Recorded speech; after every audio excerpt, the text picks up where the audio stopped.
మిథున రాశి వారికి ఈ వారం ఎటువంటి ఫలితాలు ఉంటాయంటారు? మిథున రాశి వారికి కేవలం చంద్రబలం మాత్రమే యోగిస్తుంది. ప్రతి అంశంలో ఆచితూచి అడుగు వేయండి. ప్రధానంగా పేరు ప్రతిష్టలున్నాయి. గౌరవప్రదంగా పనులు కొనసాగిస్తారు. చివరి వరకు శ్రమ ఉంటుంది. శ్రమతో కూడినటువంటి విజయం తథ్యం.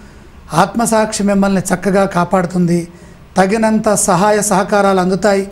బాధ్యతాయుతంగా వ్యవహరిస్తే సరిపోతుంది. ముందస్తు ప్రణాళికలు అవసరం. అనుకున్నది సాధించడంలో విశేషమైనటువంటి మానసిక ఒత్తిడి ఉంటుంది. సంకల్పం నెరవేరాలంటే ఏకాగ్రత ఆలోచించాలి. ఏకాగ్రతతో ముందుకు సాగండి. అవమానాలు కూడా వెంటాడతాయి. దేనిని అంతగా పట్టించుకోరాదు.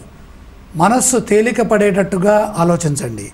వారం మధ్యలో కార్యసిద్ధి తప్పకుండా లభిస్తుంది. ఆర్థిక ఇబ్బందులు కూడా సూచితం. తగిన ఉపాయము లభిస్తుంది. ఆర్థిక ఇబ్బందులు తొలగిపోయేటటువంటి అవకాశం కూడా లేకపోలేదు. విజ్ఞానంతో సమస్యలు పరిష్కారం అవుతాయి. సుఖ సంతోషాలున్నాయి. శాంతియుతంగా ఆలోచించడం ఉత్తమం. ఈ రాశి వారు ఏ స్తోత్రాన్ని పఠిస్తే మంచిదంటారు?